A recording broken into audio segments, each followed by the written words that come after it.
Nesse vídeo, eu vou desmistificar de uma vez por todas o terror que colocaram na sua cabeça sobre o colesterol. Há mais de 60 anos, você tem sido doutrinado pela mídia e pelas escolas de saúde, de medicina, que o colesterol é um inimigo que deve ser combatido. Isso está errado, profundamente errado. Desde o final da Segunda Guerra Mundial, as doenças cardiovasculares se tornaram a principal causa de morte no Ocidente. Por causa disso, em 1948, teve início o Estudo Framingham, que tinha como objetivo identificar as causas dessas doenças. Na época do início do Estudo Framingham, um nível de colesterol de 300 miligramas por decilitro não chamava a atenção dos médicos. Até 300 de colesterol era considerado normal.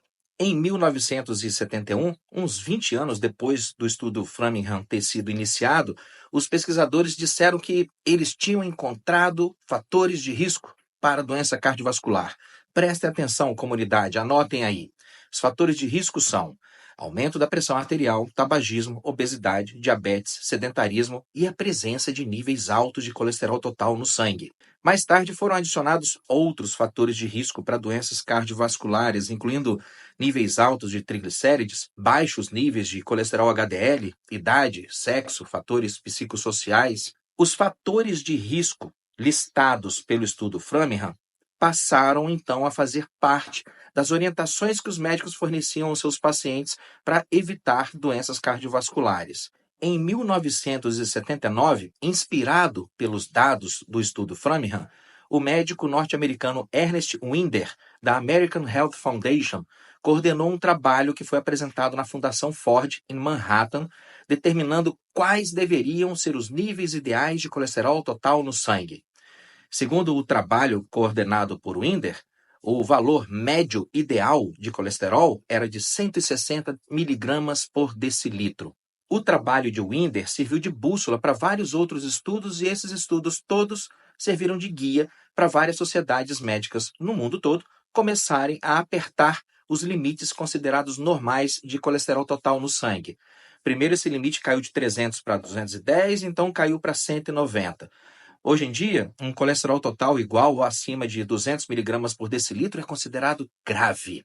E isso é o que você tem ouvido em toda parte o tempo todo. Cuidado com seu colesterol, não pode deixar um colesterol total acima de 190. O ideal mesmo, de verdade, é deixar o colesterol abaixo de 150. Se o seu colesterol subir muito, isso pode causar infarto, derrame, etc. As 7 pragas do Egito. Em 1973, 6 anos antes da publicação do estudo de Winder e 2 anos depois do estudo Framingham colocar o colesterol na linha de tiro, o cientista japonês Akiro Endo, do laboratório Sankyo, descobriu um derivado do policetídeo do fungo Penicillium citrino, que foi batizado de mevastatina. As pesquisas mostraram que a mevastatina era capaz de reduzir os níveis de colesterol. Vendo isso, o laboratório Merck, que não é bobo nem nada, desenvolveu sua própria estatina em 1978 a partir do fungo Aspergillus terreus e batizou esse medicamento de lovastatina. Lovastatina, coisa mais linda, né? De love e estatina, cor mais linda do tio. Os estudos avaliando a lovastatina foram iniciados em 1982 e em 1987 a lovastatina foi lançada no mercado. Atualmente, apenas o mercado das estatinas movimenta mais de 15 bilhões de dólares no mundo todo a cada ano. E aqui começa o enrosco. A crença de que o colesterol alto causa doença coronariana nasceu a partir de pesquisas realizadas em animais herbívoros, alimentados com uma dieta rica em gorduras saturadas. E mesmo esses estudos mostraram alguns resultados bem contraditórios. Se você analisar o próprio estudo Framingham, você vai ver que não existem evidências sólidas mostrando que o nível de colesterol acima de 190 seja um fator de risco específico para morte cardiovascular em pessoas com mais de 50 anos de idade. Mesmo assim, a ideia de que o colesterol é a causa de doença coronariana, por exemplo, foi perpetuada por forças poderosas que utilizaram essa narrativa para ganhar lucros astronômicos e por profissionais de caráter duvidoso que queriam preservar suas reputações. Os estudos, os gráficos e aquelas animações bonitas que mostram os depósitos de colesterol nas paredes das artérias como sendo a causa de doenças vasculares, essas figurinhas, Elas pulam uma etapa importante do processo fisiopatológico, porque elas não explicam que o colesterol se depositou ali como uma reação a um problema. O colesterol não é o problema em si, ele é uma tentativa do seu corpo de resolver o problema. O problema, de fato, não é o colesterol, mas o estado crônico de inflamação sistêmica. Anota isso aí, estado crônico de inflamação sistêmica.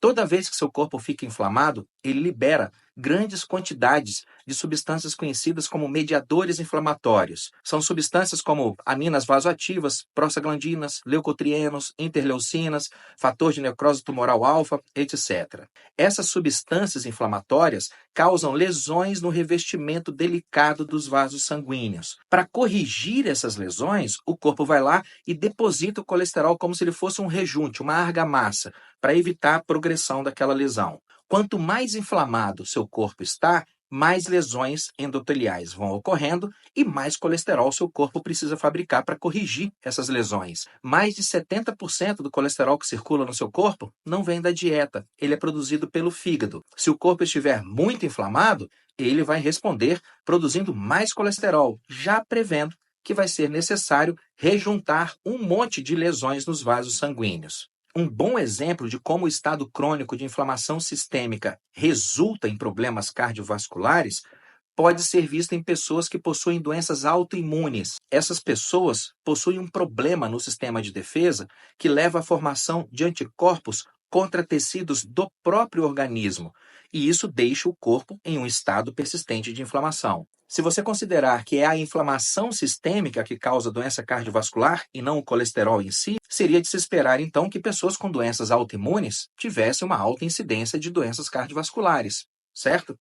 E é exatamente isso que acontece. Pessoas com lúpus eritematoso, psoríase, artrite reumatoide, espondilite anquilosante e outros transtornos autoimunes possuem uma incidência de infarto e derrame e doença cardiovascular que chega a ser 3 a 4 vezes maior que a incidência desses problemas em pessoas sem doenças autoimunes, e isso independente dos níveis de colesterol. O estresse físico ou mental prolongado aumenta os níveis de cortisol e aminas vasoativas, que, por sua vez, aumentam os níveis de marcadores inflamatórios sistêmicos.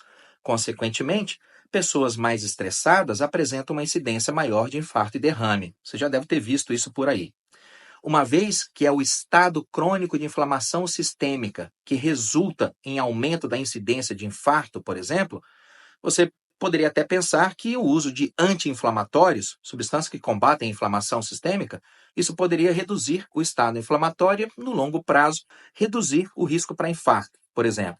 Pois é, adivinha o que o ácido acetilsalicílico é? Os médicos administram AS para pacientes com risco cardíaco aumentado, porque o AS é um antiagregante plaquetário. Mas o AS também é um dos melhores e mais antigos anti-inflamatórios conhecidos. Ai, mas as estatinas reduzem o risco de infarto também. Sim, e adivinhe farmacologicamente o que as estatinas são? Anti-inflamatórios. E isso já é sabido há mais de 20 anos.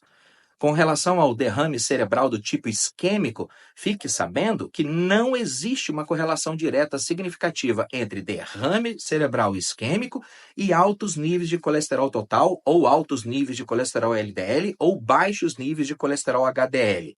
Se isso não bastasse, quanto menor o seu colesterol, maior o seu risco para um derrame cerebral do tipo hemorrágico. Deixar seus níveis de colesterol muito baixos também aumenta seu risco para ansiedade, depressão, diabetes, demência, deficiência hormonal e disfunção sexual. Já passou da hora de profissionais de saúde sérios e atualizados começarem a parar com esse terror em cima do colesterol e começar a falar do problema de fato, o estado crônico de inflamação sistêmica. Se você tem diabetes ou pré-diabetes, isso inflama seu corpo. Se você está obeso, isso inflama seu corpo.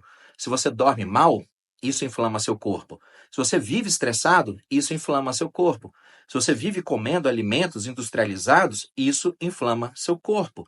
E é essa inflamação crônica que vai resultar na esmagadora maioria dos casos de infartos e derrames, não o colesterol. E você não vai resolver nenhuma dessas coisas apenas tomando um comprimido.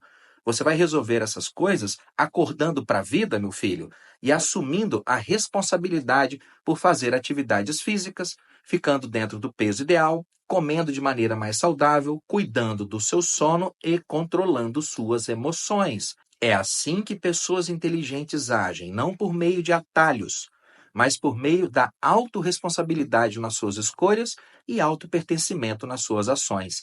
Seja inteligente e para com essa paranoia aí do colesterol. Um grande abraço, gente boa.